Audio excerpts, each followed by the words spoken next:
Hey guys, tonight we're going somewhere heavy.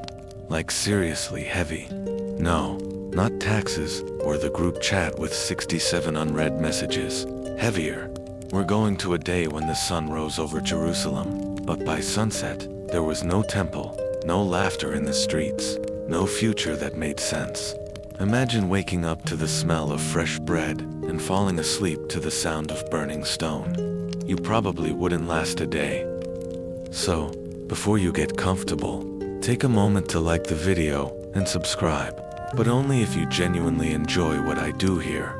And hey, let me know in the comments where you're watching from and what time it is for you. Now, dim the lights, maybe turn on a fan for that soft background hum, and let's ease into tonight's journey together.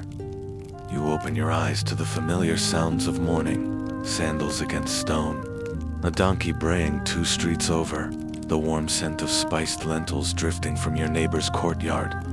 You're in Jerusalem, and it's just another day. Until it isn't. There's no trumpet, no divine thunder, just a deep rumble, like the earth itself is groaning. The walls are shaking, and your little brother runs to the window, pointing at the rising dust cloud. The Babylonians have arrived, and they didn't bring flowers. You try to think of something brave to say. Nothing comes. Your mouth is dry, your heart is louder than your thoughts, and in the pit of your stomach, something knows. This is the end of what was. The temple is still standing, for now. It's the crown jewel, the beating heart of your people. You've seen it every day of your life, but right now, it looks different. Fragile, like a memory forming in real time. Streets you once played in are now filled with screams and smoke. Mothers are clutching children, priests are running with scrolls, and somewhere, someone is singing. Not the good kind of singing. It's a slow, broken melody, like someone trying to stitch hope into a funeral. The Babylonians don't fight like you've seen in bedtime stories. They are swift, methodical, almost bored. They move through your streets like they already own them. You see one pick up a child's toy, laugh, and toss it aside like trash. That toy was handmade. You remember because you helped carve it. You want to shout, to stop them, to do something. But your legs are heavy. Your voice betrays you. And honestly, you're not a hero. You're just someone caught in the collapse of everything. They breached the temple. You're not there, but you know it. The moment it happens, the air shifts. Like something sacred has been punctured. Someone says, the ark, and no one has to ask what they mean. You imagine the golden cherubim being pried apart by rough hands. The holy place no longer holy. Here's a historical fact for you. The Babylonians were known for cataloging and transporting sacred relics from the lands they conquered. It wasn't just war to them. It was humiliation, psychological warfare by souvenir. What they couldn't burn, they bagged and bragged about. And here's a weirder detail. Some sources suggest that Babylon's soldiers carried wax tablets with lists of who and what to take. Not just priests and gold, but even skilled weavers and teenage boys who looked clever. So if you're 15 and slightly good at math, guess what? You're on the list. Historians still debate whether the Ark of the Covenant was taken, hidden, or destroyed that day. You're not thinking about archaeology though. You're watching the sky turn the color of bruised figs. You're wondering if the God of Abraham is still watching, or if he, too, has turned away. By mid-afternoon, your street smells like ash and fear. The chauffeur that once called people to prayer now lies cracked in the dirt. You pick it up instinctively. It's warm. Strangely, you're about to hand it to someone when a soldier shoves you to the ground. You taste dust. You swallow it. A man runs past you, barefoot, wild-eyed, and holding what looks like a small scroll case. He's tackled mid-stride. The scroll rolls out, unfurling like a helpless tongue on the stones. The guard steps on it. Blasphemy, you whisper. But who's listening? A woman is singing again. Or maybe it's a different woman. The same broken tune, maybe passed from voice to voice like a sacred virus. You hear the words, David, oil, the shepherd, but they're disjointed. Maybe it's Psalm 23, maybe it's just memory. You retreat into an alley, pressing yourself against a wall, as if it might let you sink through and disappear. There's a cracked jar beside you, still holding olives. You eat one. It's bitter, and yet weirdly comforting. As the sun sets, the city is no longer yours. You look around and recognize everything, but nothing feels the same. Like waking up in your childhood home after it's been sold to strangers. You remember the priest once saying, "If the temple ever falls, the world ends." Well, here it is, still spinning, still cruel. A little boy walks by holding his grandfather's walking stick. His face is unreadable. You want to ask where his grandfather is, but you already know, and then it happens. The temple roof collapses in a cloud of ash and flame. There's a sound like 1,000 doves crying out at once. It vibrates through your bones, and suddenly, Jerusalem feels like yesterday. You sit down, right there on the stone, hands trembling, mouth open, but no sound comes. A soldier yells in a language you don't understand. You barely hear him. You close your eyes and try to remember the last good day. Was it the one where you shared figs with your sister under the olive tree? Or when your father told the story of Moses for the 100th time and still made you laugh? You open your eyes, but the sky is dark now. There are no more stories. Only smoke, footsteps, and the slow unraveling of what used to be home. You wake to shouting, not from inside your home, but just beyond it, on the street where you used to chase chickens barefoot. The kind of shouting that has no question in it, only orders. You blink against the morning light, but it already feels wrong, too still, too sharp, like the world has shifted and forgot to tell you. Then you remember the temple is gone. You step outside and see them, the Babylonians. No longer shadows at the gate, but fully inside, walking your streets like tourists who brought swords instead of sandals. They are everywhere, and they are fast. Not chaotic, not wild. Calculated, focused, moving with a purpose that includes you, though you are not yet sure how. One of them points, another one gestures.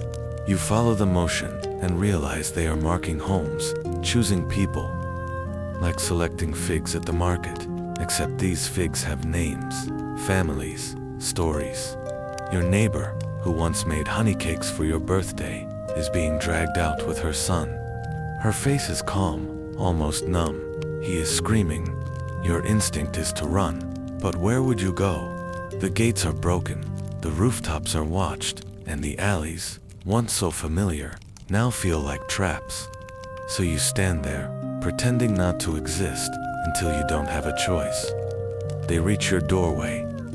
A man with eyes the color of dull iron barks something. You don't understand his words, but his spear makes things very clear. You are going with them. They don't kill you. That would be simple. Instead, they inventory you. Height, age, build, potential use. You are judged like livestock. And then you're herded to the center of the city, where the others wait. A sea of faces you half recognize, but everyone looks different now. Smaller, quieter, broken. There are scrolls being read aloud by men in Babylonian robes, their voices sharp and strange. Names are called. Assignments are made. Some are kept behind. Others, like you, are chosen to walk west, they say, toward the sunrise, toward Babylon. You are allowed to carry only what you can hold. Some take food, others carry trinkets, little objects from home, a wooden toy, a clay jar, a corner of a prayer shawl. You grab a small pouch of dried dates, not because you like them, but because they are from your mother's tree. And then you see it, your sister. She is in another line, younger children behind her, a soldier in front. You call out, she doesn't hear, or maybe she's pretending. You try again, louder. The soldier looks at you, then back at her, then says something that makes her face freeze. She turns. For half a second, you lock eyes. There's no tearful reunion, no dramatic run and hug moment. Just a nod, a flicker of goodbye in her eyes, and then she's gone. A historical note here, while you're trying not to fall apart. The Babylonians were masters of psychological conquest. They separated people intentionally, by age, skill, or even by random choice. Keep the weavers here, the scribes there, the clever boys for training, the strong for labor. Divide them, break them, repurpose them. It was efficient and terrifying. Some records suggest that during the initial deportations, nearly 10,000 people were taken, most on foot, few with water. The elderly were left behind, not out of mercy, but because they would not survive the journey anyway. You start walking. The road is dry, cracked, and unfamiliar. The sandals you wear are too thin. By the second hour, you start counting your steps. By the third, you stop counting, because it doesn't matter. The sun is unkind, not angry, just indifferent. It watches you without blinking. Your shadow becomes your only consistent companion, stretching out beside you like a tired pet. You try to stay upright, but the heat leans on you like a weight. Someone ahead collapses. The line keeps moving. Children cry. Elders whisper prayers. Some sing softly, songs you used to hear at festivals. They sound different here, like songs that forgot how to be songs. You reach for a date from your pouch. It's warm, sticky, too sweet. You chew slowly, not for flavor, but for distraction. Somewhere in the group, a man is muttering Torah passages under his breath, like a spell. You catch a word, then another. He is reciting Leviticus, or trying to. He stumbles on a verse and corrects himself. No one mocks him. In this moment, even misremembered holiness feels like a lifeline. You look back. Jerusalem is gone now, hidden behind the folds of hills and dust. You expected a moment of finality, a cinematic glance over your shoulder with swelling music. Instead, it's just absence, like waking from a dream and forgetting what it was about. You think of your sister. You wonder if she's walking too. You wonder if you'll ever see her again. And the truth is, you don't know. And that's the worst part. Your feet are blistering. Your lips are cracked. You stopped sweating an hour ago, which someone told you once is a bad sign. But you keep walking. There's a joke forming in your mind, something about walking across the desert for free instead of paying for it like those Roman tourists do. But it dies before it reaches your mouth. Not the time. A man near you starts to sing again. This time it's something new, not a festival song, a lament, the kind that starts in the belly and ends in the bones. His voice is raw, untrained, and utterly beautiful. It makes you want to cry, but your body is too tired for that. You stumble. Someone catches your arm, a woman you don't know. She doesn't speak, just steadies you, then moves on. That one gesture, that simple thing, feels like more mercy than the last 3 days combined. You whisper a prayer, not a grand one, not a psalm, just a sentence. Please, let me make it. No answer comes, but your feet keep moving. Eventually, night falls. No fire is lit. You sleep where you stop, curled beside a rock, using your arm as a pillow. The stars are blinding. The silence is louder than war. You dream of figs again, of water that tastes like home, of songs sung by your mother while she kneaded dough. You dream of Zion, not as it is, but as it was. And in your sleep, for just a moment, you believe none of this is real. Then morning comes, and the walking begins again. You wake with a stone pressed into your back and a thin layer of dust clinging to your face. It takes you a moment to remember where you are, why your body aches, and why the world smells like sweat and burnt sand. Then it hits you, again, the way it does every morning now. You are no longer free, and you are not going home. The caravan has already started moving. A soft grunt from the soldier nearby tells you to get up. You do, slowly, knees stiff, eyes still stinging. No one offers water. You glance around, and for a second, it almost looks normal. A group of travelers in the early morning light, wrapped in cloaks, walking east. But this is no pilgrimage. This is exile. The silence between you and the others is heavy, not angry, just empty. It hums with unspoken grief. When someone finally speaks, the voice feels too loud, too sharp, like it doesn't belong in this new world. You barely catch the words. Something about how far still remains. You don't ask for clarification. It doesn't matter. You pass a fig tree that somehow survives in the dry earth. Someone reaches for a fruit, only to be slapped by a guard. The figs fall to the ground and are left there, crushed beneath sandals. You remember when fruit was sacred, blessed before meals, the sweetness, a reminder of God's provision. Now it is just another thing you are not allowed to have. You whisper a prayer again. A short one, simple, honest. Are you still here? No answer comes. Not in the clouds, not in the wind, not in the footsteps beside you. The silence is not angry. It is not cold. It is worse. It is indifferent. Some scholars today still argue whether this silence was punishment, absence, or a test. Whether God withdrew completely or simply changed the way he spoke. You are not a scholar. You are a soul in motion, desperate for even a whisper. Around midday, the heat becomes unbearable. Someone collapses. No one screams. There is no drama. Just a body, face down, limbs slack. The guards look, wait, decide, then move on. The body is left where it fell. A few heads turn to watch. Most do not out of cruelty, but exhaustion. You keep walking, because you must. Somewhere in the line, a child starts crying. Not the sharp wail of a tantrum, but the slow, exhausted whimper of someone who no longer believes anyone is listening. It hits you in the chest harder than any soldier's shove. Your lips move again, without sound this time. Please, a guard yells. The group pauses. A few men are pulled forward, separated. You tense, afraid they will be punished. But instead, they are given water, a small mercy, a practical one. Even the Babylonians need their slaves alive. You are not among them. So you look up at the sky, bright, cloudless, too perfect. It offends you. You want thunder. You want drama.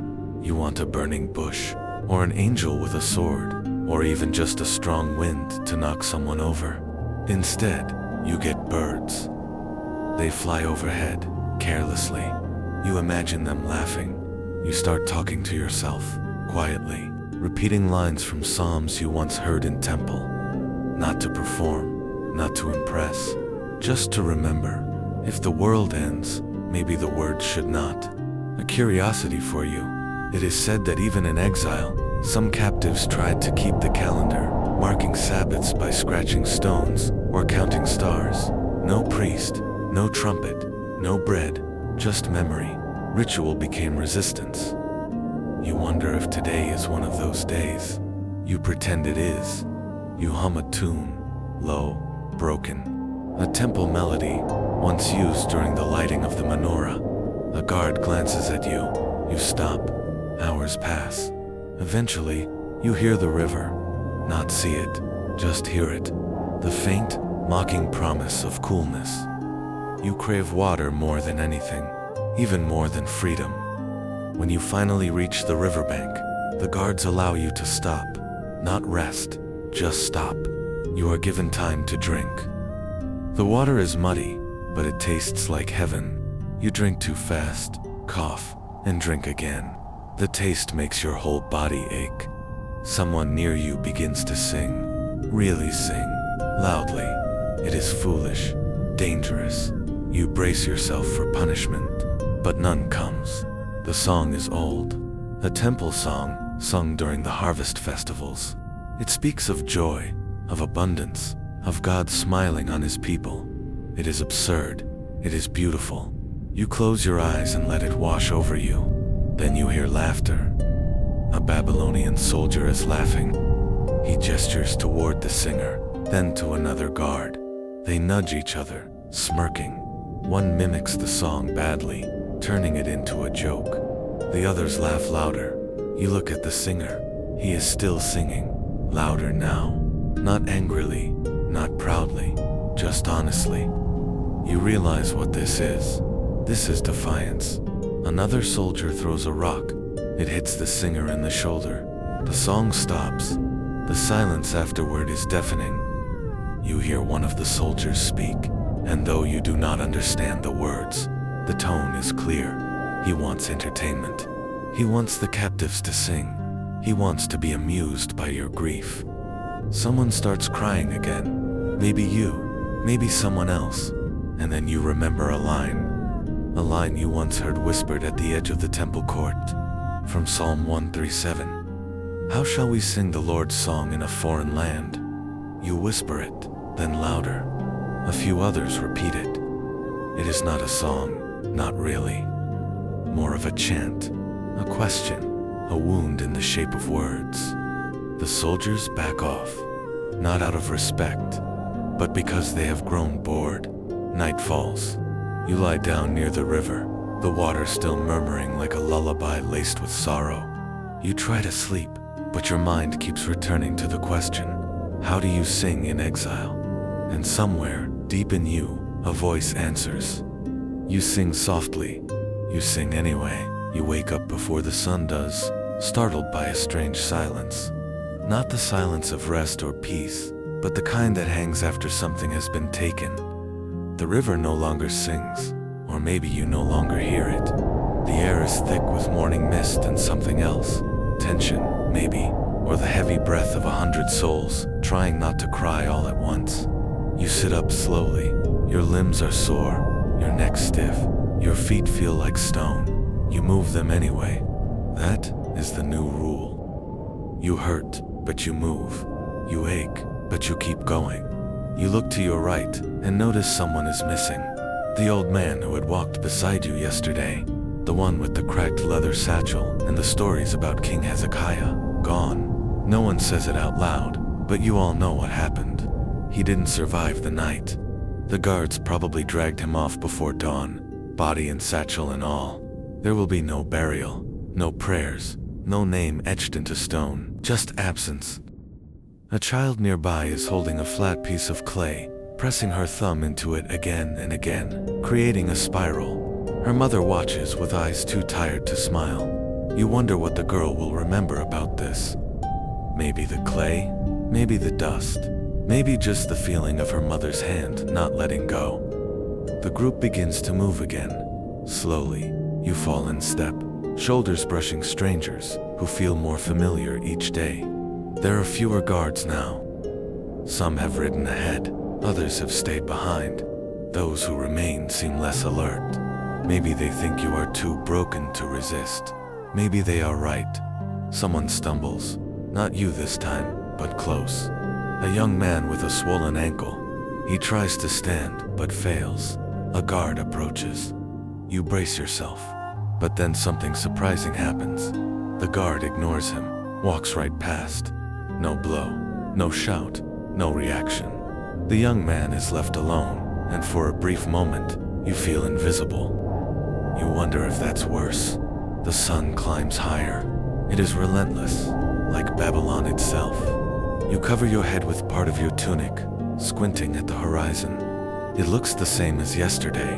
Hills, dust, more road. You start imagining what Babylon must be like. You have heard stories. Towering buildings, strange food, gardens that float in the air. It sounds impossible, beautiful, terrifying. A fact worth whispering into this moment, Babylon's Hanging Gardens. One of the 7 wonders of the ancient world, were said to have been built by King Nebuchadnezzar for his wife, who missed the green hills of her homeland. Whether the gardens truly existed is still debated by scholars today. But even if they didn't, the myth was powerful. Babylon was a city that made people dream, even as it devoured them. Someone near you says the name Nebuchadnezzar, just the name, like a curse. You shiver, not from cold, but from knowing that your life is now tied to the whims of a man you have never seen. You walk past a small shrine, half buried in the dirt. A stone figure with broken arms, its face weathered into a blur. Probably a local deity. You stare at it longer than you should.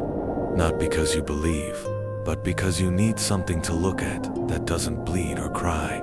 Midday arrives with little ceremony. You are given a break. The guards hand out bits of dried grain and soured dates.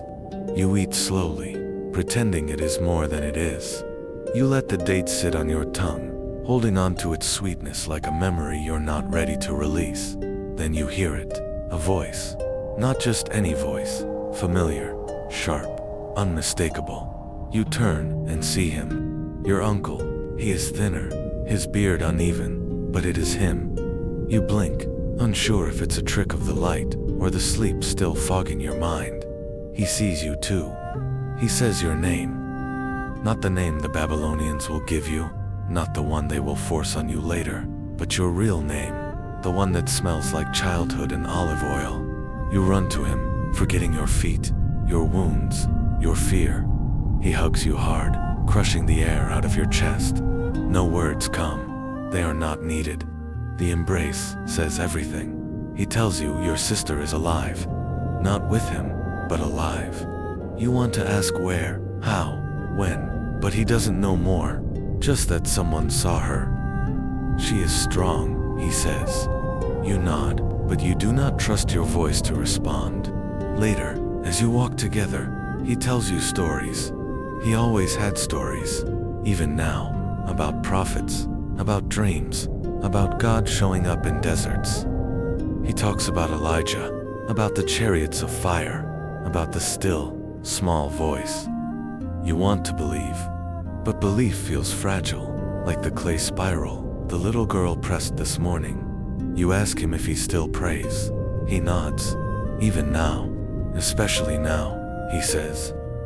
You do not reply.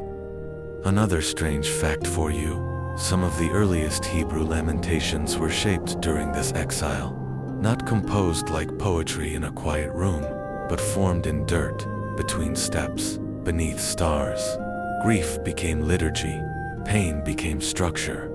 Even sorrow can be sacred when repeated with intention. The sun begins to lower, not quite sunset, but the light is gentler now.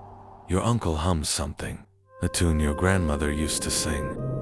You don't remember the words, just the way her hands smelt of cinnamon and wool. You close your eyes and hum too, a small defiance, a quiet act of survival. You will not forget, not your name, not your people, not your God, not even here. The road begins to flatten, and the hills that once cradled your steps now vanish behind you. You are no longer climbing or descending, just moving forward across a land that feels like it has forgotten how to be alive. The earth is dry, cracked like an old scroll left too long in the sun. Even the wind has stopped bothering with you. Your feet are now more blister than skin. You no longer feel each step as pain, just as information, pressure, heat, motion. The body adapts faster than the soul. That's something you've learned here. You pass a tree, the first one in a while. It has no leaves, just bare limbs stretching toward the sky, as if asking for something it knows will never come. You wonder if trees can miss the rain. You wonder if God misses you. Your uncle is still walking beside you, slower now. His breath is heavier, his eyes shaded more by fatigue than sorrow. You offer him a piece of the crusty bread you saved from earlier. He smiles, takes it, breaks it in half, and hands some back to you. Even here, the ritual of sharing endures. He tells you Babylon is near. 2 or 3 more days, maybe less. You should feel something about that. Relief, dread, anticipation. But all you feel is empty. You reach a stream and are allowed to drink. You kneel at the edge, scoop water with your hands, and let it dribble down your chin. The reflection that stares back at you is not your face. Not entirely. You look older, hungrier. You look like someone who has lost something they cannot name. A boy nearby is trying to catch a frog. It is the first time you have seen someone run in days. The frog escapes, of course, but for a moment the boy laughs. A real laugh. It startles everyone. A guard glances over, but says nothing. There is something about laughter in a place like this. It feels illegal, but necessary. Like a crack in the wall of sorrow that lets a little light in. Your uncle hums again, a melody without words. You try to remember the lyrics. You think they might have been about Miriam and her tambourine. The rhythm helps. Your steps start falling in time with the tune. A soft beat against a land that never asked for your presence. Historically speaking, the Babylonian exile was not a single moment, but a series of waves. Deportations, separations, strategic relocations. It was efficient. It was brutal. You, it seems, are part of the first wave. The one that history will look back on with charts and dates. But charts don't show the blisters or the quiet panic that rises when a familiar word disappears from your language. As you walk, you pass a stone altar, or what used to be one, crumbled, scattered, forgotten. Someone tosses a pebble at it, not in anger, just because. The group is quieter now. Even the children have stopped asking questions. You think about your sister again, about what she might be doing right now. Whether she has someone walking beside her, telling stories, sharing bread. You remember a phrase your father once said while reading from the scrolls after dinner. Even in exile, there can be purpose. You did not understand it then. You're not sure you do now, but it lingers. A dog follows you for a while, mangy, limping, but determined. It weaves between the group, occasionally sniffing someone's hand. No one tries to pet it, no one shoos it away. It belongs here, the same way you do. Not by invitation, but by endurance. Your uncle begins to slow, not dramatically, just enough that you notice. He waves you on, insists he's fine, but you stay with him. The pace doesn't matter, not anymore. You reach a rise in the road and finally see it. Babylon, far in the distance, shimmering like a mirage. Towers rising into the sky, strange domes, structures unlike anything in Jerusalem. Even from here, it looks unreal. Beautiful, in the way a knife can be beautiful before it cuts you. Your breath catches. You are not ready. No one says it, but everyone sees it. The line of captives stirs. Heads lift. Some eyes narrow, others widen. Babylon is not a story anymore. It is the next chapter. A man behind you starts whispering curses. Not loud, not angry, just steady. As if he can keep walking by, naming the things he fears. Someone else drops to their knees. The guards prod him until he rises. Slowly. One step at a time. You realize your heart is pounding. Not from exertion, but from knowing that the unknown has become a place with a name and a skyline. You begin to imagine what it will smell like, what the food will taste like, what your new name will sound like in your mouth. You are afraid, but you do not stop walking. The sky begins to darken, not with sunset, but with clouds. You smell rain. The others smell it too. Some smile, some look worried. You cannot tell which reaction makes more sense. The first drop hits your cheek, warm, soft, almost polite, then another, and another. Soon, the whole group is walking in the rain. No one runs for cover. There is none. No one complains. Some even open their mouths to the sky, letting it fill them. It is the first cleansing you've had in days, and in that moment, something shifts. Just a little. Not enough to change the story. Not enough to erase what has been lost. But enough to keep you moving. You reach for your uncle's hand. He squeezes once, and the road continues. The rain does not last long, but it leaves behind a softness in the air that feels almost like grace. The dust on your skin turns to clay, your hair clings to your forehead, and your cloak grows heavier with each step, but somehow, the burden feels lighter. The land glistens under the clouded sky, and for the first time in days, the horizon does not blur with heat. Babylon grows larger with every step. The towers that once looked like lines drawn against the sky now stretch boldly upward, thick and angular, decorated with strange symbols and colors you have never seen in stone. The walls are impossibly wide, wide enough for chariots to ride across the top, or so the stories say. And there are gates, blue and gold, guarded by lions that do not move but still watch you. You walk slower now, not out of exhaustion, but awe. This is not just a city, it is a declaration. You understand now why prophets called it a place of pride. Babylon was not built to serve, it was built to impress. The others around you begin to murmur, some in fear, others in confusion. You hear a few of the older ones whispering about the Tower of Babel, whether this might be it. Your uncle chuckles softly. He says, "No, that tower came long before, but the spirit is the same.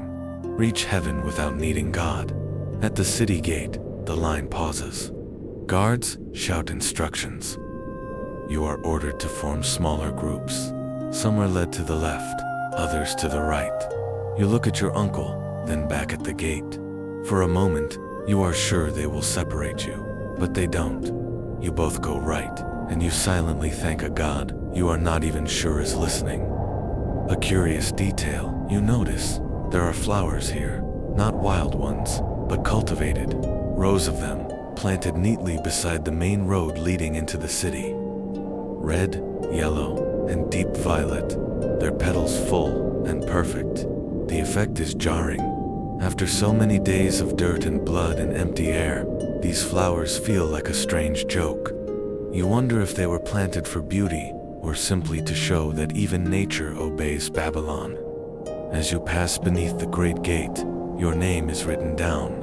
Not your real name, the one your mother whispered into your hair when you were too young to understand, but a new name, one you do not recognize, one that does not belong to you. The scribe does not even look up when he writes it. He says it aloud, and you repeat it.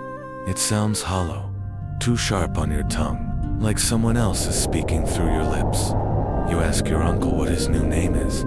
He does not answer. He just stares ahead, his face unreadable.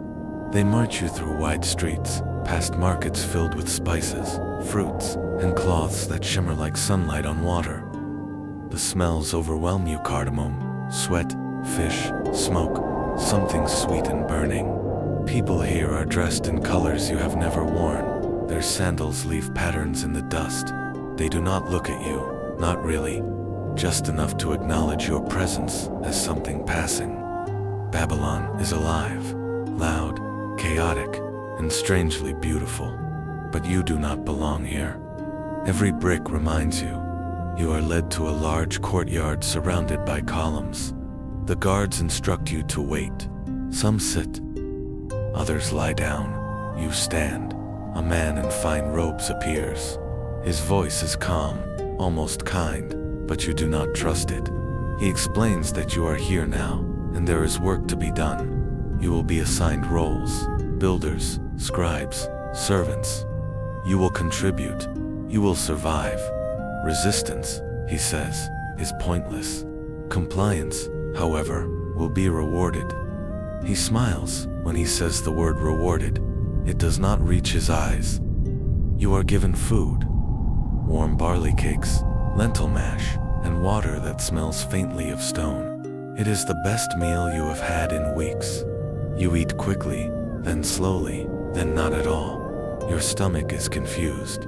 Your body does not trust the kindness. Night falls. You are placed in a long room with dozens of others. Straw mats line the floor. There are no doors, only curtains. You lie beside your uncle and stare at the wooden beams above. A few people cry, others whisper. You hear one man praying aloud, repeating the same phrase over and over. "Blessed be the name of the Lord." It sounds desperate, not pious. You want to ask him why he still says it. You want to believe he knows something you don't. You sleep lightly. The dreams come quickly. You are walking again, only this time through Jerusalem, but it is whole, untouched. The temple stands tall, golden, humming with song. Your sister runs beside you, barefoot and laughing. You carry figs in your robe. Everything is warm. Everything smells like bread and myrrh. Then the sound returns. The rumble, the fire. You try to run, but your legs do not move. You wake, heart pounding, soaked in sweat. Your uncle is already sitting up. He does not speak. Neither do you. You both rise and prepare for the new day, the first of many. There is no sun yet, just the soft gray of early morning. You step outside and hear the bells. Not temple bells, not holy ones. These ring to summon workers. They do not wait. Babylon has no patience, and neither does exile. The bells echo through the city, crisp and hollow, bouncing off the stone walls like commands that have no need for translation. You do not know what they mean exactly, but your body understands. Move, obey, belong to the rhythm of a place that does not know your name. You and your uncle are sent in different directions. No explanation, no chance to protest. A guard gestures, your uncle nods, then turns away without looking back. Maybe he cannot. Maybe he knows you will not bear it. You do not cry. Not now. There is no space for that. You are led into a courtyard where dozens of other captives gather. A man, tall and stern, with a beard shaped like architecture, begins assigning tasks. He speaks your language, but with an accent that wraps each word in foreign fabric. He calls you by your new name. You do not respond at first, not out of defiance, but because you forget that it is now yours. He repeats it, louder. You step forward. You are shown to a storeroom filled with clay jars, baskets of grain, folded linen, and scrolls sealed with unfamiliar symbols. A Babylonian scribe explains your duty: inventory, cleaning, lifting, fetching. You nod, you understand, you serve. But even here, in this quiet corner of a noisy empire, you begin to notice something, a pattern, a pulse. The way certain jars are handled more carefully than others. The way some scrolls are placed near sunlight, others tucked into shadows. There is order here, and knowledge, and maybe, if you are careful, something you can learn. A few days pass, maybe more. Time becomes syrupy, hard to measure. You begin to understand snippets of the Babylonian language. Words for wait, for season, for silence. Your hands grow calloused, your back stiffens. You stop jumping at every shout. Then one afternoon, a group of officials enters the storeroom. They are inspecting, evaluating. One of them points at you. Your stomach clenches. The scribe who oversees you steps forward and says something quickly, firmly. The official nods and moves on. You are not chosen for what you do not know, but you are not chosen.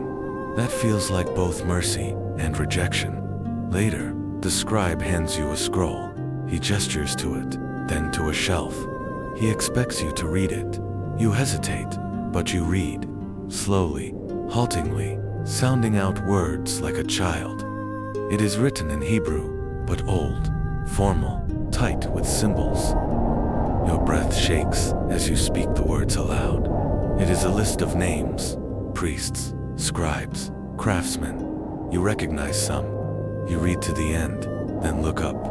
The scribe gives you the smallest nod you have ever seen. No smile, no praise. But it is something, and something is rare. You think back to your uncle, to his stories, his patience. You miss him more than you expected. You picture him somewhere nearby, telling someone else about Elijah, or chuckling over some strange Babylonian fruit. You hope he is safe. You hope he still prays. A quiet fact from history: captives in Babylon were sometimes elevated, not because of kindness, but because of usefulness. Skill was currency. Talent was permission. If you could read, calculate, interpret dreams, or repair walls, you were valuable. If not, you were invisible. You decide you want to be visible, but on your terms. That evening, you take a piece of scrap parchment from the refuse pile. You hide it under your tunic. Later, when the others are asleep, you unroll it and begin to write. Not in Babylonian, in your tongue. You write your true name. Slowly, reverently. You write it 3 times. Then you whisper it. It feels strange on your lips, like a ghost, but also like a promise. You are not the name they gave you. You are not just the task they assigned. You are still you. That night, your dreams return. Not of Jerusalem burning, not of soldiers, but of your sister. She is older now, her hair longer. She is standing in a field of barley, barefoot, smiling. You do not speak. She does not wave, but you know she sees you. And that is enough. You wake before the bells. The city is still dark. You listen to the wind, and for a moment, you think you hear your name carried in it, your real name, and it comforts you. Morning arrives not with bells this time, but with a stillness that creeps into your bones before your eyes even open. The air is warm, dry, and oddly quiet.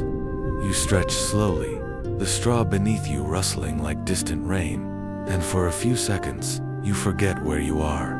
Then the silence reminds you, Babylon never sleeps, but sometimes it pauses. You step outside and follow the narrow corridor toward the courtyard, where the sun casts sharp lines between columns and your shadow stretches too long across the stone. You have been here long enough now that the streets no longer feel like threats, but they do not feel like yours either. You know the turns, the faces, the smells, but the soul of the place still shuts its doors when you approach. Today is different. A new task has been given, one that pulls at something deeper. The chief steward calls for music. Not work, not lifting, not sorting. Music. For a banquet, he says. The great hall will be filled, and the guests wish to be entertained. The musicians are chosen from among the captives. You are not one of them, but you are told to escort them, to help carry the instruments. A lyre, a flute, a harp, tools of joy, now dulled by sorrow. One of the musicians is a man from your neighborhood. He used to lead the songs during festivals, his voice warm and strong. Now, he walks beside you silently, his hands trembling slightly as he adjusts the strings of his lyre. You glance at him. He does not look back. You arrive at the edge of the palace courtyard, a place too large and too clean. Everything here shines. The walls are painted with beasts and birds, colors so bright they hurt your eyes. Servants move like dancers, silent and fast, their eyes always lowered. A fountain murmurs nearby, feeding into a pool filled with floating petals. You stand there waiting as the musicians set up. One of the Babylonians, a noble of some sort, gestures toward you with a smirk. He points at the harp, then at himself, then makes a motion as if he is singing. He wants a song. Your friend does not move. The noble says something, laughing. Another joins in. Soon, there are 5 or 6 of them, all pointing, all smiling. Your friend grips the lyre tighter. They are mocking him. Not just him, all of you. They want to hear the songs of Zion. Not because they admire them, but because they want to laugh at them. To see the sacred twisted into spectacle. Your friend begins to play. Not the melody of a festival, not the rhythms of celebration, but a lament, a slow aching tune that drips like honey and ash. It silences them. For a moment, the laughter stops. The smiles fade. The sound wraps around the courtyard like a memory, refusing to be erased. You feel your throat tighten, and then a voice begins to sing. Not your friend's, yours. You do not mean to. It slips out, unplanned, from somewhere so deep you didn't know it had survived. You sing words from the Psalms, words your father taught you, under fig trees and cloudless skies. How shall we sing the Lord's song in a foreign land? Your voice is not strong, but it carries. Someone else joins in, then another, and another. You are singing in Babylon, not for them, for yourselves. The nobles say nothing now. One of them walks away. Another stays, but his eyes are no longer mocking, just confused. The steward ends the performance quickly. You are told to leave. No punishment, no beating, just a dismissal, as if your voice disrupted something they cannot name. Later, you sit alone in the storeroom, your hands still tingling from the sound. Your friend enters. He says nothing, just sits beside you. You share the last of your bread, a dry piece, nearly hard enough to crack. But it is enough. You begin to talk. About home, about old streets, about songs. You tell him about your sister. He tells you about a fig tree that grew near the northern wall. And slowly, the silence becomes sacred again. A quiet thought for you. Psalm 137 was likely composed during this time. A song of rage, of sorrow, of loss. It was not sung in temple. It was whispered by rivers, etched into hearts, buried beneath grief. Scholars still argue whether it should be classified as a prayer or a protest. You think it might be both? You walk back to your quarters in the dark. No stars tonight, just clouds, thick and unmoving. You lie down on your mat and hum the melody again, not loud, just enough to remember. And somewhere inside you, a flame steadies. It does not roar. It does not dance. It simply refuses to go out. The next morning begins like most of the others now, with a whistle through the halls and the slow shuffle of bodies rising from mats and stone floors. Your muscles obey before your mind fully awakens. It is no longer about understanding what must be done, only about doing it. You dress, tie the faded cord around your waist, and step into the heat already settling into the city like a heavy, invisible blanket. You are sent back to the storerooms, but today, something changes. One of the scribes has fallen ill, and the overseer calls for someone who can write. Your name is not the first spoken, but when the others shake their heads, you step forward. You do not say anything. You simply reach for the stylus. He watches you, skeptical, then nods. You spend the next few hours copying lists of grain measurements, deliveries, names. It is dull, precise, repetitive, but each line is a line away from invisibility. Each character drawn is a defiance of silence. Later, while reorganizing the scrolls, you find one written in your language. Not a list, not a law, just a story. The tale of a man named Joseph, sold, forgotten, remembered. You recognize the rhythm before the words. It reads like a home you once walked through with bare feet and clean clothes. You are not alone in this discovery. A younger boy, no older than 12, watches you read. He speaks little, but his eyes follow the scroll as if it were breathing. You read aloud, slowly, unsure if the words will land, but they do. He listens with that stillness only found in those who have lost too much too young. When you finish, he asks for one part again, the part where Joseph forgives his brothers. You read it once more, and wonder if you could do the same. You return the scroll carefully, tucking it into the lowest shelf, hidden behind rows of Babylonian ledgers. You do not tell the scribe. You do not explain. You simply return to your tasks. That night, you find yourself walking alone through a quieter part of the city. The streets are dim, the sky painted with thin clouds and the faint suggestion of stars. You pause at a small alleyway where someone has planted herbs. The scent of mint rises faintly into the air. Someone, even here, has made space for something to grow. You sit on the edge of a fountain and close your eyes. You are tired, not just in your body, but in your name. The new name given to you has started to settle, like dust, clinging where it does not belong. You still answer to it. You still hear it shouted and spoken and assigned, but it is not you. Not entirely. You remember when your uncle told you about Daniel, not long ago, just after your arrival. He whispered it like a secret, as if the very name held danger. Daniel was given a new name to Belteshazzar, but the scrolls remember him as Daniel. You wonder what your scroll would say. A historical note for you. Names carried power in the ancient world. To rename someone was to claim authority over their identity. Babylon was notorious for this. Captives were not simply relocated, they were rewritten. But some names could not be erased. You begin to keep a list, scratched into clay with a sharpened reed. Your name, your uncles, your sisters, others you remember from the march. Some are dead, some are simply lost, but you write them anyway, not for records, for memory.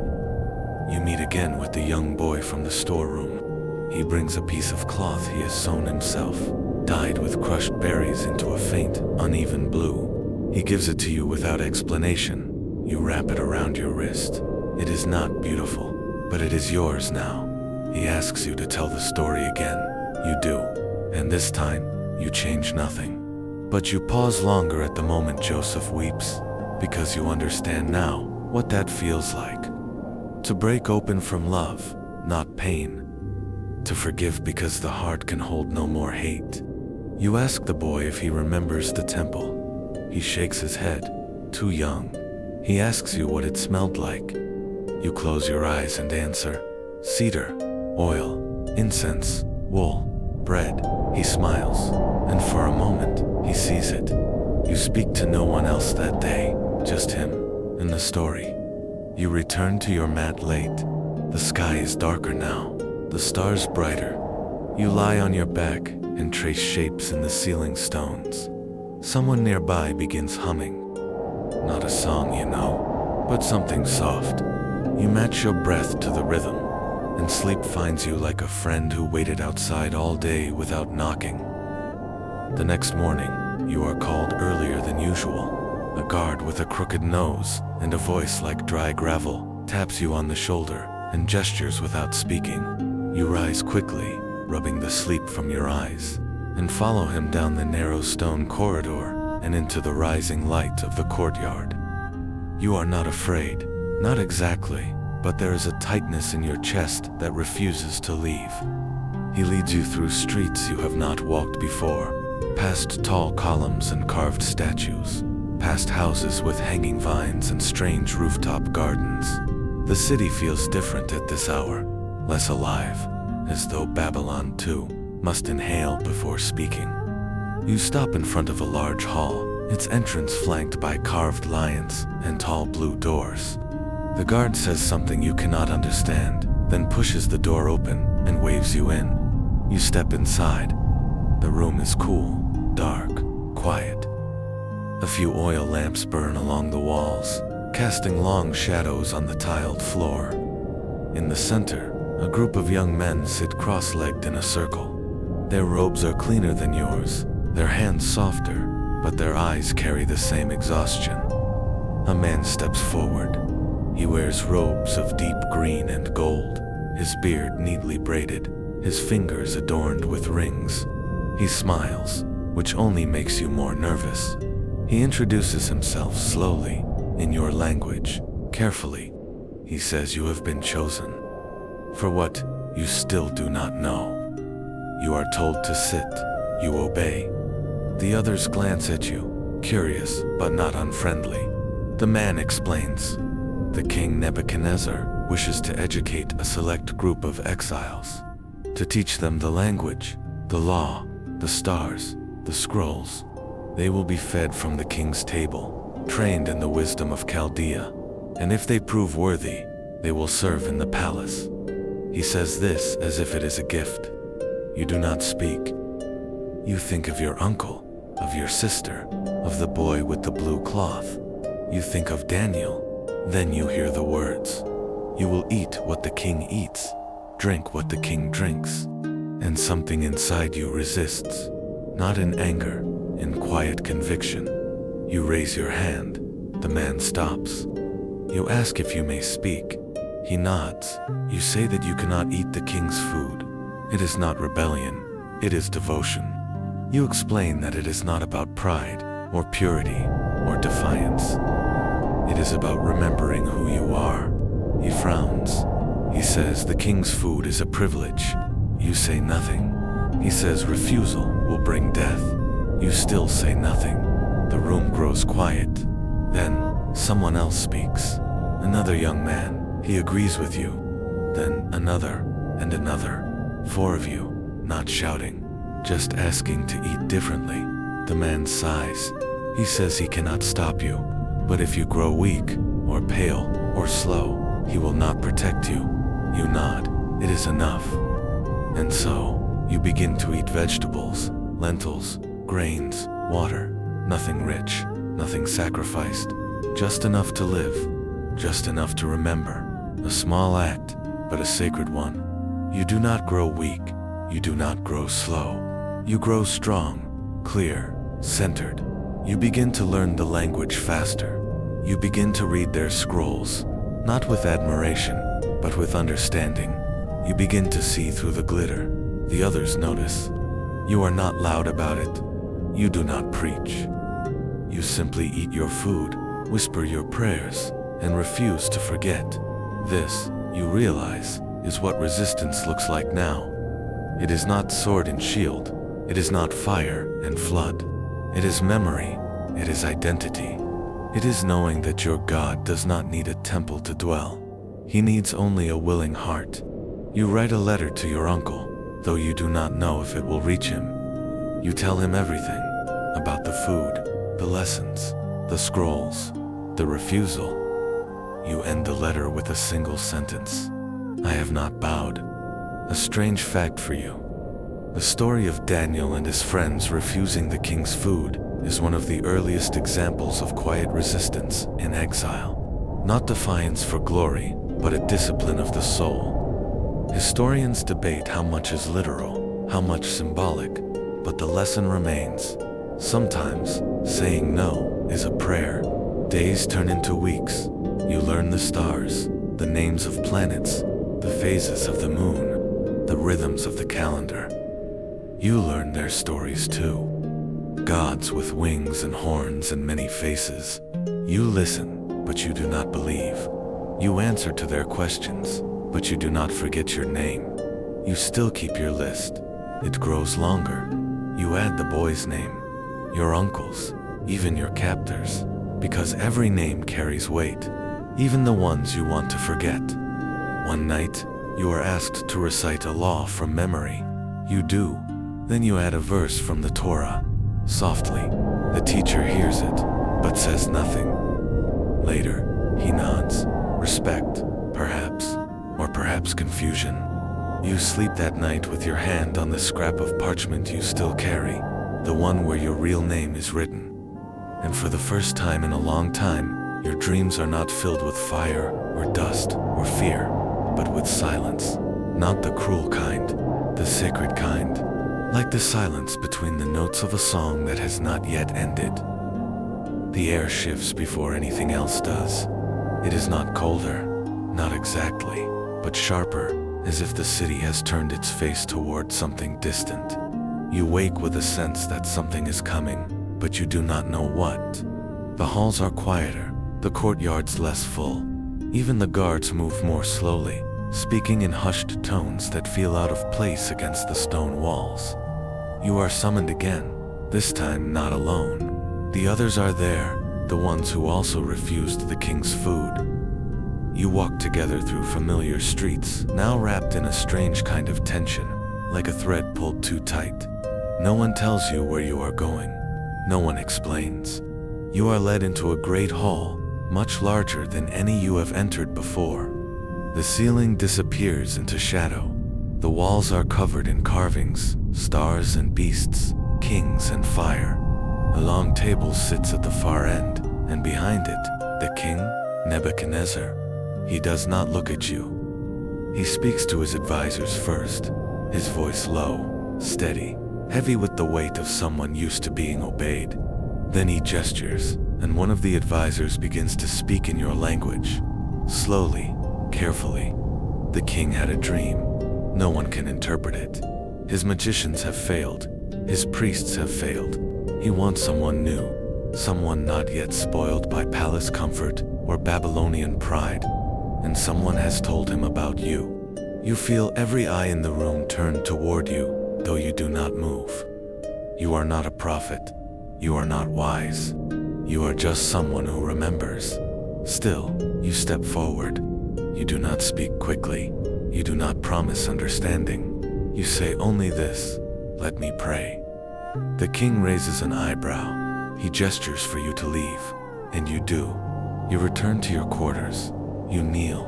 You whisper. You ask, not for power, not for favor, just for clarity, just to be a voice. The night passes slowly.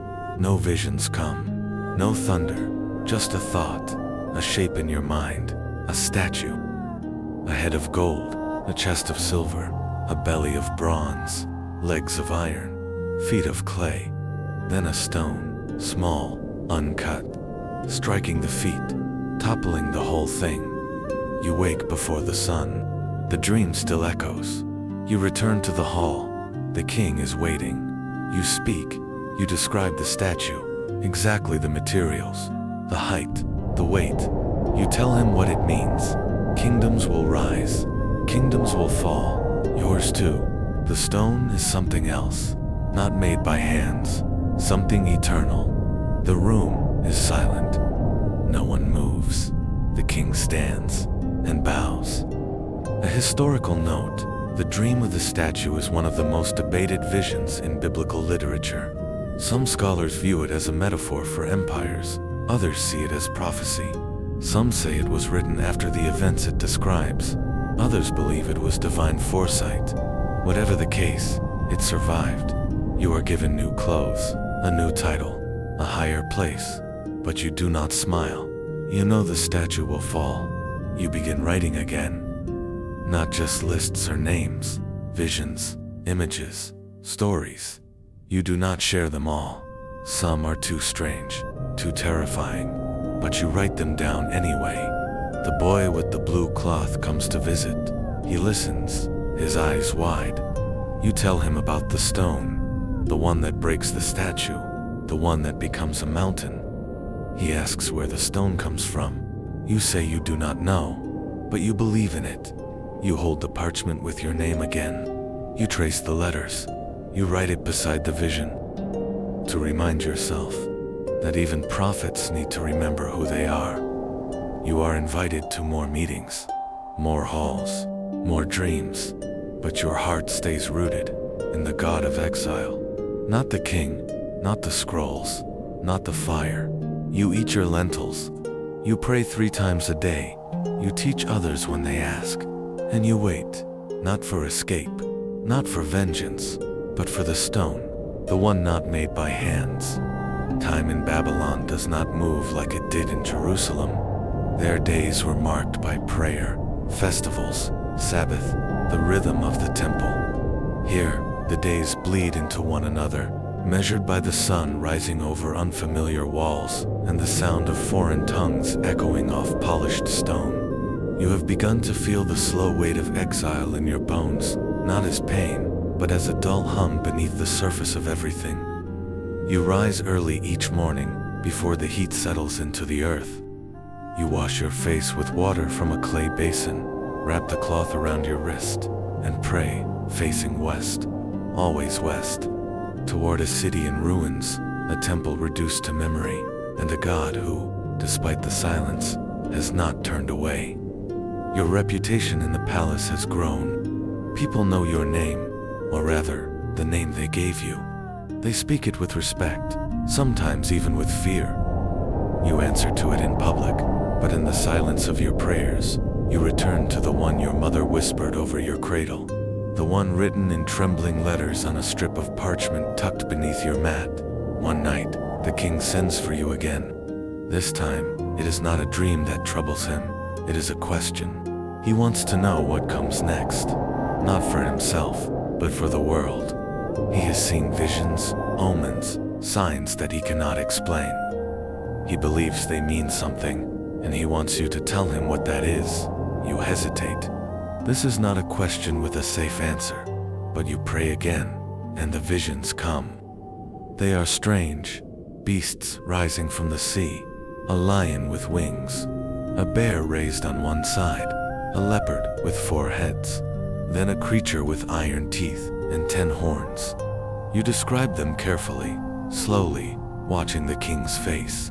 You tell him what they mean: empires, one after another. Power built on fear, on war, on pride. But then, a throne appears, white, blazing with fire, and one like a son of man comes on the clouds.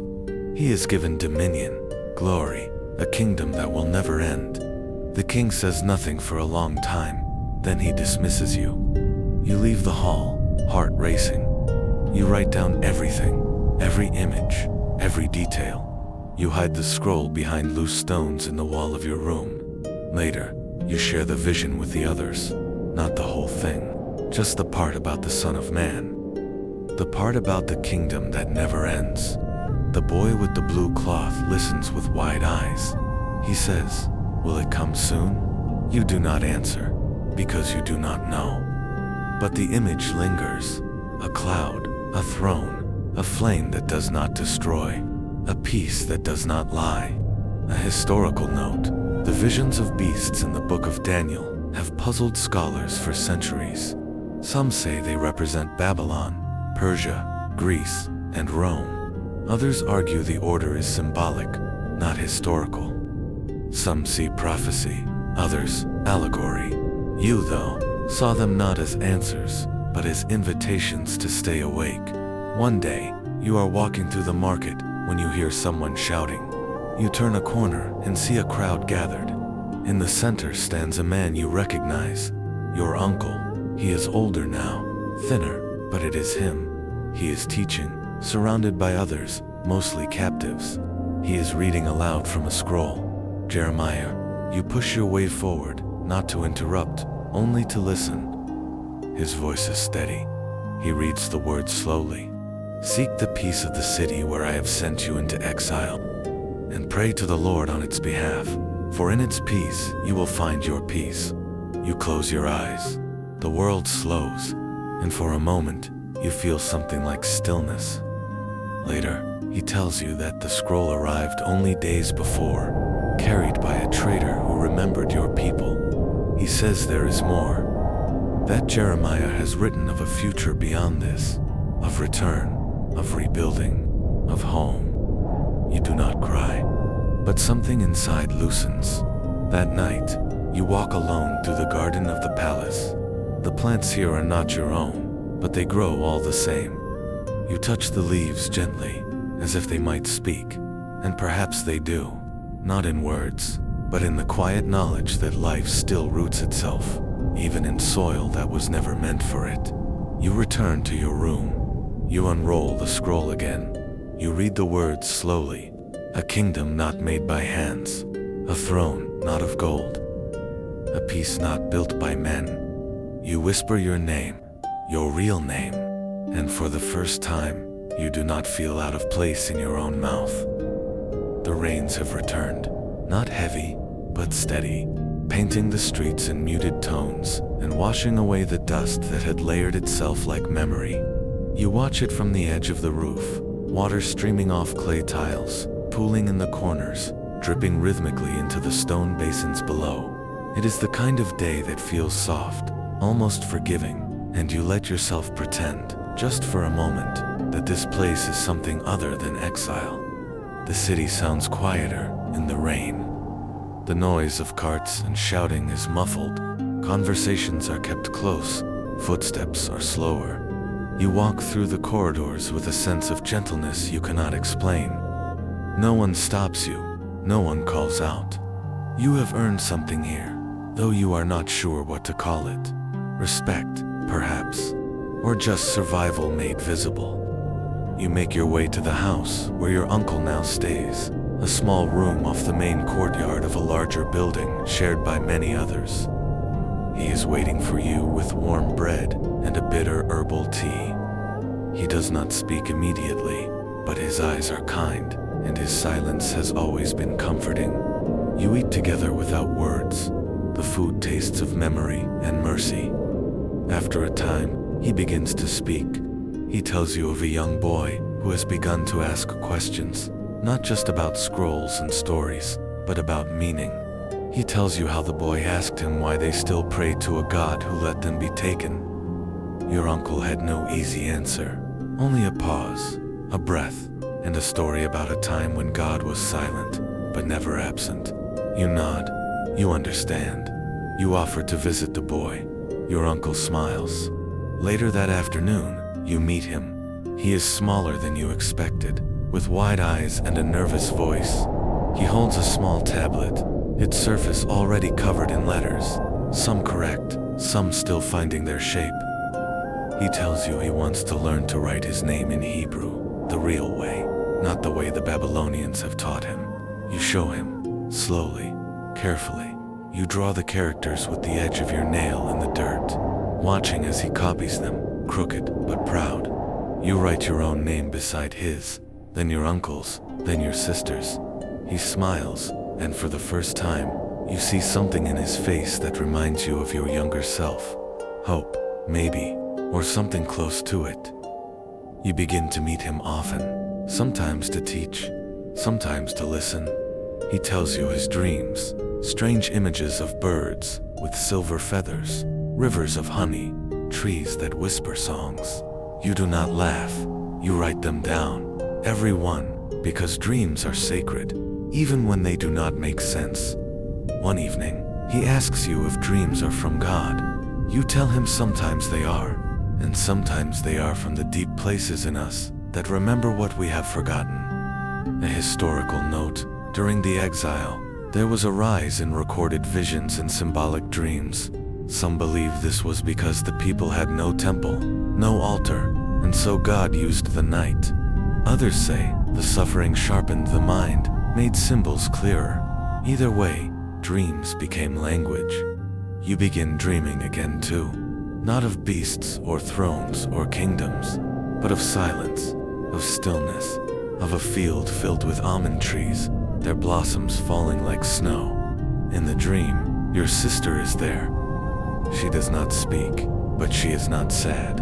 She walks among the trees, and as she passes, they bloom again. You wake with the image etched into your chest, like sunlight through clouds. You tell your uncle. He says perhaps it is a vision. You do not disagree, but you do not chase it either. Some dreams are meant to be kept whole, not explained. You spend your days, as you always do, writing, teaching, praying, eating simply, sleeping when the sky darkens, listening for the voice of God in the spaces between things. The boy writes his name more confidently now. He draws a bird next to it. He says it is a dove. You ask why? He says it looks like peace, and that, when he says his prayers at night, he sees a dove sitting by his window. You do not know what to say to that, so you say nothing, just smile. You give him a copy of Psalm 121, written by hand, in clear, careful script. He reads the first line aloud. I lift up my eyes to the hills. From where does my help come? He looks at you, waits. You recite the rest. My help comes from the Lord, who made heaven and earth. The rain is still falling, but softly now, like a lullaby you used to know. The sky is unusually clear today, a soft blue stretching over the city without a single cloud to interrupt it. You rise before the bell, your body already accustomed to the rhythm of exile, and step out onto the narrow balcony that faces the garden. The early light settles gently on the leaves, turning them gold for just a moment before they return to green. You watch the breeze move through them and wonder what it would be like to forget. Forget the weight of memory, the sound of fire crackling over sacred stone, the long march through dust and silence, the name that no longer feels like yours, but forgetting, you know, is not healing. It is just another kind of exile, and you have not survived this long just to disappear from yourself. The young boy is waiting for you in the courtyard, already scribbling on his clay tablet. Today, he has drawn a lion. It has too many teeth and very round eyes, but you recognize it instantly. He says he dreamed of it, a lion with wings. It stood beside a river and looked at him, but it did not roar. It bowed. You smile, and do not tell him that you once dreamed of something similar. Instead, you kneel beside him and ask what the lion said. He thinks for a moment, then whispers, "It told me not to be afraid." You write that down, not for him, for yourself. Later you return to the storeroom where you once copied grain records and temple scrolls. Now, it has become a place of study, of quiet gathering, of remembering. A few others come there now, exiles who still carry songs in their mouths and prayers in their bones. You read from old texts together, teach one another forgotten lines. Recite psalms under your breath so the walls will remember even if you are gone. There is a man there who once served in the temple. He keeps his hands busy, grinding spices. Says the scent helps him remember the incense. He tells you that he sometimes dreams of the altar, not as it was, but as it could be. You ask what he means. He says, rebuilt, somewhere else, not of stone, but of hearts. You write that down too.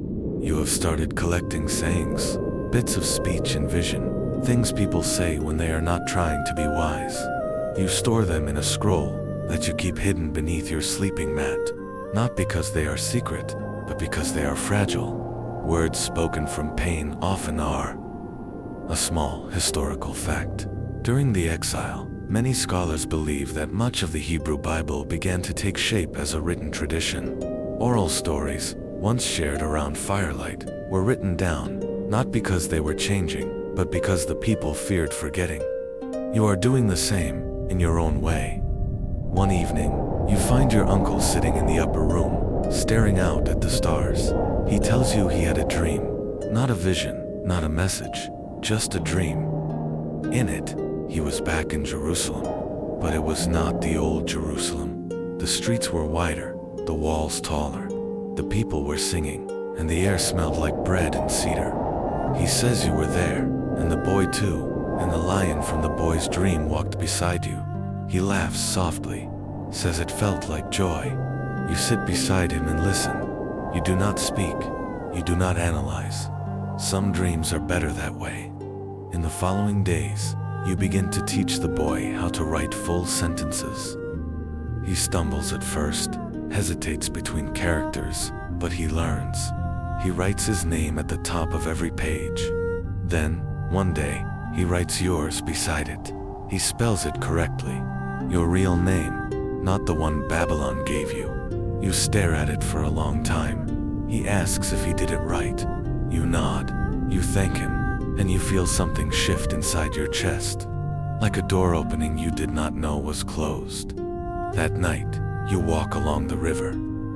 The same one where you first asked, how can we sing the Lord's song in a strange land? You remember that moment, the ache of it, the silence that followed. Now, you whisper the same words, but softer, like a melody, not a cry. You sing, just a few notes. No one hears you, but that does not matter. You are not singing for them. You are singing for the God who never stopped walking beside you. Even when you could not feel him, even when the song had no tune. You return home under the stars. You look up at the sky and feel small, but not forgotten. The wind shifts, the leaves dance, and the lion in your memory bows its head once more. You wake in the early darkness, before the city stirs, before the fires are lit, before the bells speak. There is a stillness in the air that feels deliberate, as if Babylon itself is holding its breath. You sit up slowly, stretch your legs across the mat, and let your hands rest in your lap. You do not pray yet. You listen. The silence is deep, not empty, but full of memory. You rise, wrap your cloak across your shoulders, and move through the quiet halls. The stones are cold under your feet.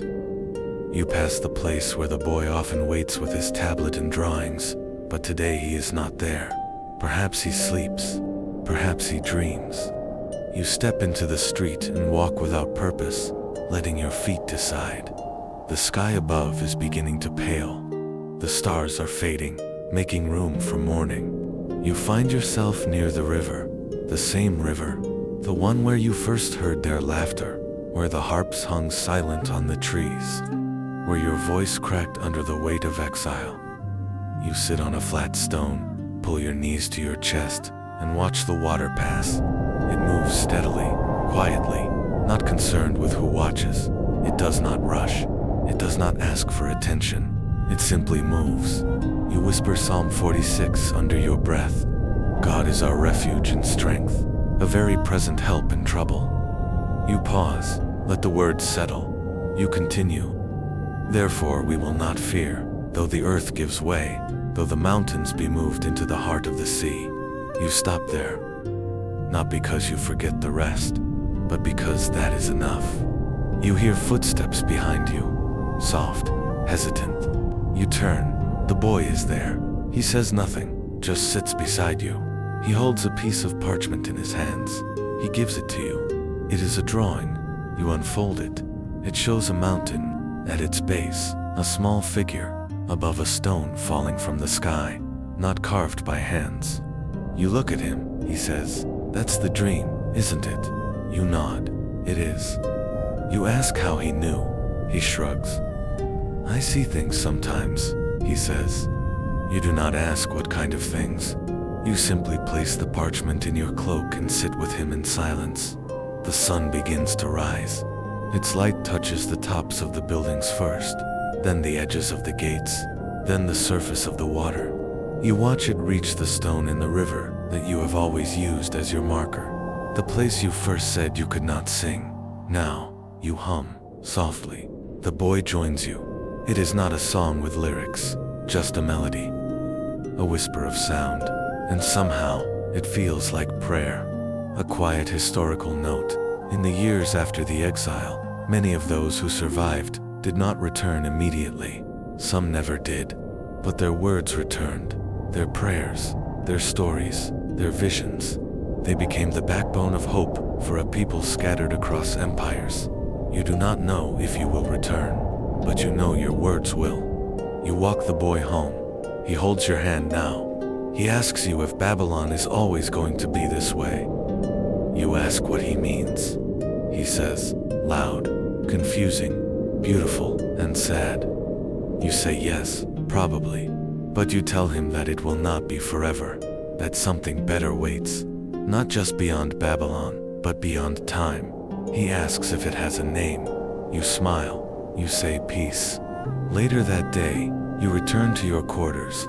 You unwrap the parchment where your real name is written. Beside it, you add something new, a line from your vision.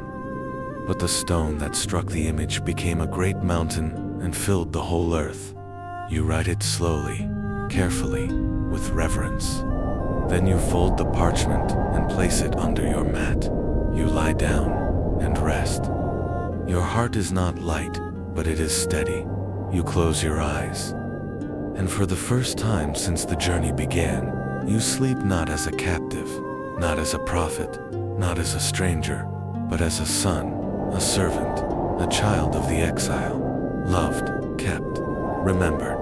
Now that the journey has ended, let your breath slow. There is nothing more to carry tonight, no weight to hold up, no name to protect, just your heart, still beating, still remembering, still hoping. You have walked through fire and silence, across dry lands and into foreign gates. You have tasted sorrow, held fragments of joy, and whispered prayers into the dark. And still, here you are. Close your eyes if they are not closed already. Feel the quiet settle around your shoulders like a familiar shawl, warm and worn and safe. Imagine the soft wind moving through the trees by the river, that gentle place where exiles sat and asked how to sing again. You know now that the answer was never in perfect words or in grand gestures, but in the steady rhythm of remembering who you are. Even far from home, the God who walked with Daniel still walks. The voice that spoke through dreams still whispers. The fire that did not burn still glows, and the stone not made by hands is still moving, quiet and unseen, shaping something that cannot be broken. You are not forgotten, not by time, not by heaven, not by the one who counts your steps, even in exile. Let that truth rest with you now. Let your breath fall into rhythm with the river. Let your thoughts pass like clouds over the hills. Let your name, the one written in secret, the one spoken only in prayer, rise like incense before the throne. You are safe. You are seen. You are held. Now sleep, and let your soul be carried, not by fear, not by memory, but by peace. The same peace they waited for by the waters of Babylon.